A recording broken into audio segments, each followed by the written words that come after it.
This is breaking news. Governor Cuomo is giving an update on coronavirus in New York. Let's go to that now. Zucker, we thank him for being here. Thank him for his extraordinary service. To my immediate left, Robert Mahica, Budget Director, also sits on the MTA board, also sits on the CUNY board. To my right, Melissa DeRosa, Secretary to the Governor. Secretary to the Governor is an official title. It's nothing to do with being an actual secretary. It's the top position in state government. Let's talk about where we are today. What are the priorities? What are the goals? Define the goal and prioritize the goal. We have two goals, two priorities, both important. First, keep the COVID rate down, vaccinate New Yorkers. We work at that 24 hours a day. Second, spring is here. We're reopening. We're not just building back New York. We're building it back better than ever before. When after you've gone through a trauma in life, whether it's a natural disaster or whatever, that's a moment to learn and to grow and to improve. That's what we did post 9/11. That's what we did post Hurricane Sandy. And that's what we're going to do post COVID. On the COVID numbers today, the overall positivity rate is 2.9. The statewide deaths, 44. Obviously, one is too many, but relatively, that is good news, and they are in our thoughts and prayers. Hospitalizations, 3,700. That's good news. ICU, 836. That's good news. Intubations, 521. That's actually good news. If you look at the numbers, you don't really look at the numbers day to day. We look at the trend of the numbers, and where we are now is the lowest since November 13th. Why is that important? November 13th is pre-Thanksgiving, pre-holiday surge, pre any of the increase. So we're actually back to where we were before we hit the holiday increase. So that's very good news. Hospitalizations also continue to decline. Lowest number since December 4th. December 4th, that's also before we started to feel the effect of the holiday surge starting on Thanksgiving. You look at the positivity across the state, you see a different picture. I hate to repeat myself, but I do it all the time. You look at Western New York and the number in Western New York, and then look at the numbers in the rest of the state. You look at the variance among the regions in the state. What accounts for that? We don't believe there's anything that accounts for that other than the variation in human behavior and the precautions that people take and how seriously they take COVID. COVID is still a risk. It's still a threat. But you go from 4.7 in Western New York to Southern Tier, 0.8, which is right next door. You know, it's your community determines your positivity rate. I don't know how else to say it. New York City, you see Staten Island with the highest infection rate, not as high as it was, but still higher than any borough in New York City. How do you explain that? Your community determines your infection rate. Your behavior determines your infection rate. Your family determines your family's infection rate. We've been very aggressive on vaccinations. We're doing it every way we can. We're advertising it. I'm going to be traveling across the state, stressing this message. Get vaccinated. Now, this has been a constant adjustment dealing with COVID. This graphic, I do because I like it. Nobody else likes it. But it's a prerogative of being governor. But it actually says something. It says, watch the dials, watch the gauges, watch the positivity increase, watch the hospitalization increase, and that informs you as to the calibration of economic activity versus protections. So the numbers are stable and going down, right? So we can start to open up more economic activity. Museum and zoo capacity will be raised to 50% starting next Monday. The weather is nice. We have magnificent zoos in this state. you want to get outside, you want to take the family somewhere, museums and zoos will be at 50%. Movie theater capacity will go to 33%. That will also start next Monday, April 26th. Indoor large arenas, basically sports arenas, will be raised to 25%. That begins May 19th. May 19th is not a random date. We've been speaking with the teams. We're optimistic, and that would be a time when playoffs would begin. At the same time, it's about pivoting from COVID close down to post-COVID reopening, right? And there's a season for everything. And this is the season for renewal and for change. And this is a season where New Yorkers do what New Yorkers do best, get in the mindset of post 9/11, post Hurricane Sandy. We're not just going to rebuild. We're not just going to replace. Reimagine what we should be. Renew what we should be. And let's build to that standard, right? When I was in the federal government, I dealt with a lot of federal disasters all across the country. You don't replace what was in the home. You build back a better home. You don't replace what was the infrastructure. You build it back, modern, better, newer. COVID showed a lot of ugliness. How do we build back better? And how do we take this moment when everyone has to rebuild? This is a reset for the world. It's a reset for the nation. How do we use this to our advantage? The state, the region that rebuilds best and fastest will have economic opportunity in the future. I believe that. Everyone is going through the process. Post-COVID, what did we learn? How do we rebuild? Whoever does that best has an economic opportunity, and that's where New York has to excel. People ask me all the time, well, what will New York be post-COVID? There is nothing that is predetermined. New York will be what we make it to be. At one point in life, your destiny is in your own hands, and our destiny is in our own hands. It's what we make it. And our goal, our ambition, is to make it better than it ever has been before. And we're not just thinking about it and talking about it. We are already in the action phase. We're in the implementation phase. We have the most aggressive building program in modern history that is going on now. New airports, the new Moynihan Train Hall, which if you have not seen it, you are in for a treat. We're going to rebuild Penn Station. Should have been done decades ago. But we're going to seize this moment to make it a reality. The Newport Authority bus terminal. It's been an eyesore for the west side of Manhattan for a long time. But now is the time. The commute from Long Island, on the Long Island Railroad through Penn Station, which has been a daily torment. Now is the time to put in a new track. The Belmont Arena, I was there the other day. It's going to be the home to the Islanders. It's going to be a new music venue. It's a place of identity for Long Island. It's going to be magnificent, and it's going to open this fall. We accelerated the schedule.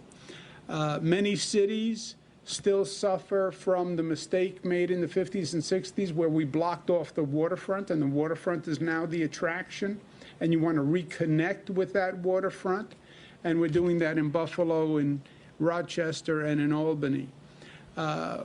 We just went through remote learning and kids having to learn from school, from home, and we saw the inequality in education. Well, remote learning, yeah, if you have the computer, if you have someone who can work with you, and if you have a broadband internet.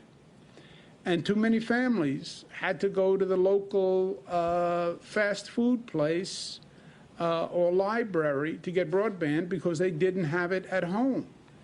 This remote learning discriminated against people, once again, the haves and the have-nots.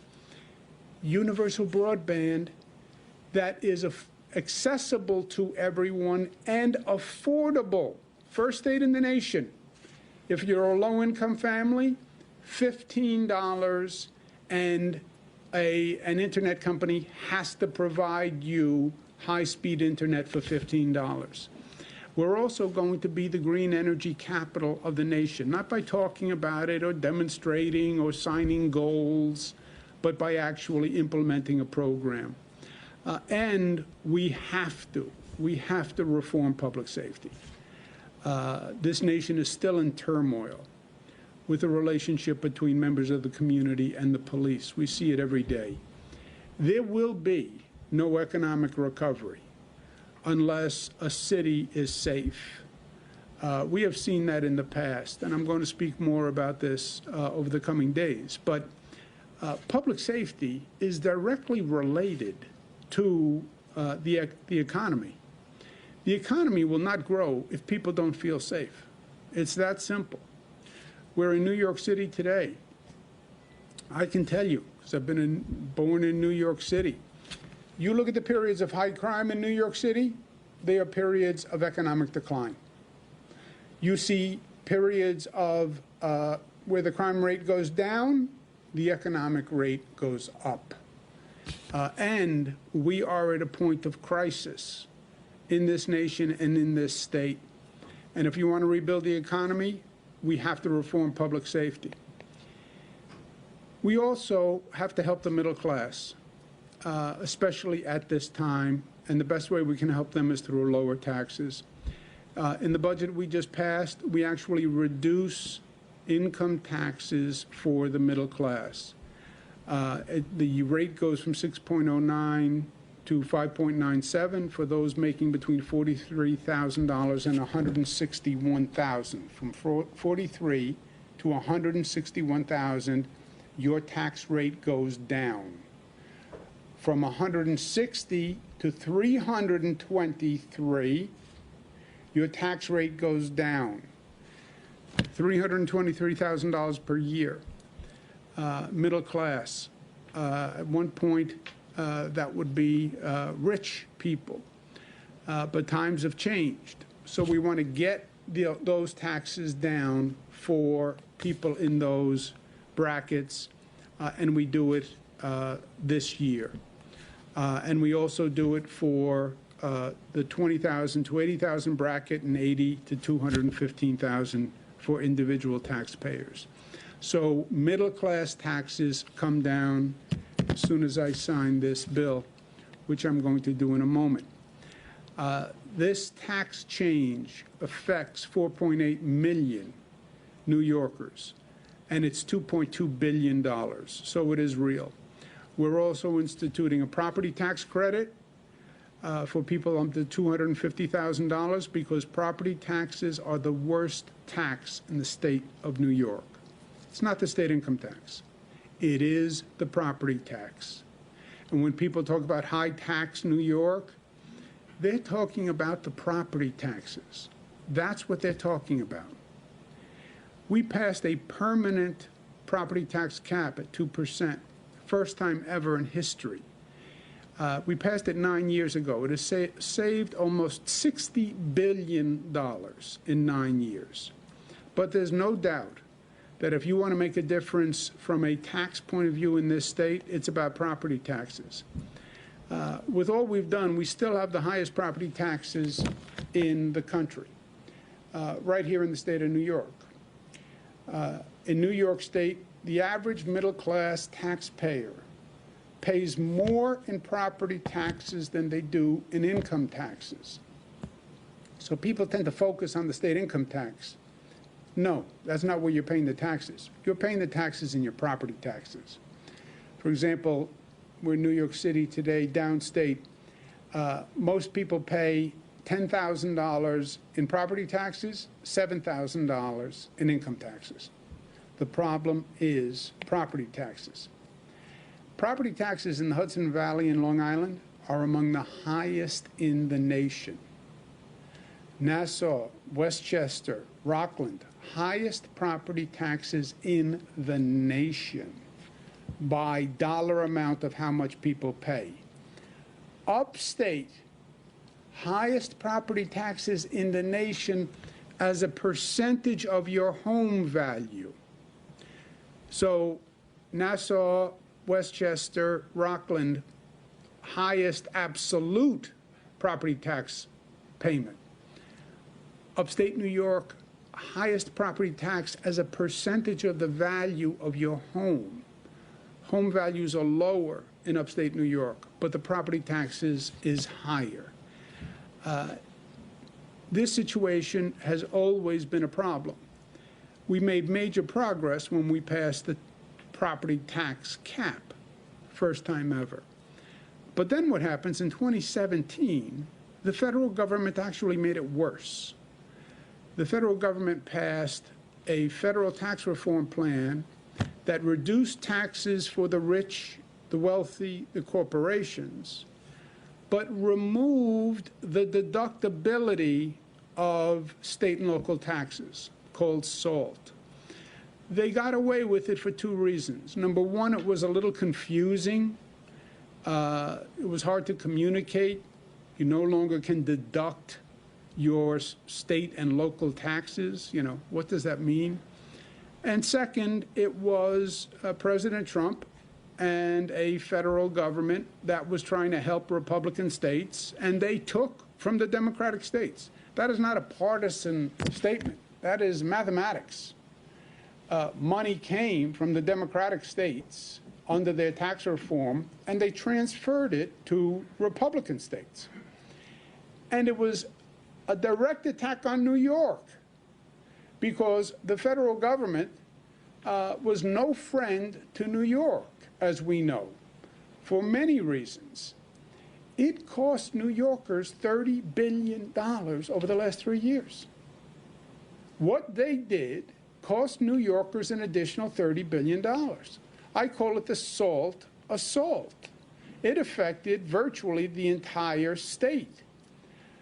It limited deductions to $10,000. Most New Yorkers have deductions twice that level. It cost on average $2,600 per home.